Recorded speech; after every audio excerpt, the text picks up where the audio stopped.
Hi to everyone. నేను ఒకటే చెప్పాలనుకుంటున్నానండి పబ్లిక్కి. ఈ డిప్రెషను, లోన్లీనెస్సు, హైపర్ టెన్షన్ ఇవన్నీ దేనితోటొస్తాయి అంటే మన చెడు ఆలోచనలతోటే వస్తాయి. నువ్వు పాజిటివ్‌గా వెళ్ళిపో. నీకు ఇలాంటి ఆలోచనలు రావు, ఎలాంటి రోగాలు రావు. ఇంకొకటండి, మొన్న చూసాను ఒక ఇన్సిడెంట్ వార్తలో. ఎవరో దేవుడంట ఆయన దగ్గరికెళ్లారు. 121 మంది చనిపోయారు. మీన్స్ ఇంతమంది పబ్లిక్ వెళ్తున్నారంటే, ఇంతమంది పబ్లిక్ ఎంత డిప్రెషన్‌లో ఉన్నారో ఆలోచించండి. అవునా? అంటే మన సంస్థలు సరిగ్గా లేవా? మన మనని కన్న తల్లిదండ్రులు సరిగ్గా లేరా?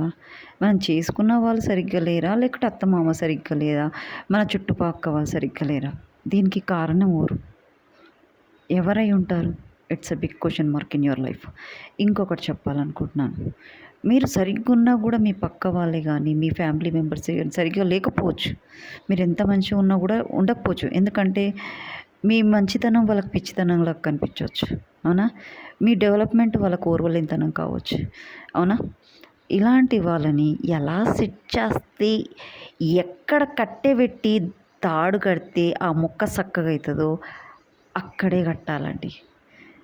అవునా? ఇప్పుడు ఎక్కడైతే వంగుతదో అక్కడ కట్టెబెట్టి తాడు కడితే అది చక్కగా పోతుంది. అవునా? వంగదు కదా! వంకర కాదు కదా! మనుషులు కూడా అంతేనండి. ఎవడైతే తప్పు చేస్తున్నాడో వాడిని అక్కడే చక్కగా చేయాలి. ఇమ్మీడియేట్‌గా కాదు, రియాక్ట్ అవుతాడు. మనని పబ్లిసిటీ చేయడానికి ట్రై చేస్తాడు. సిట్యుయేషన్‌ని బట్టి చూసి వాడిని వంచాలి. వంచొద్దు, చక్కగా చేయాలి. ఇది నా ఒపీనియన్. మీ ఒపీనియన్ ఏంటో నాకు తెలియదండి. Thank you to everyone.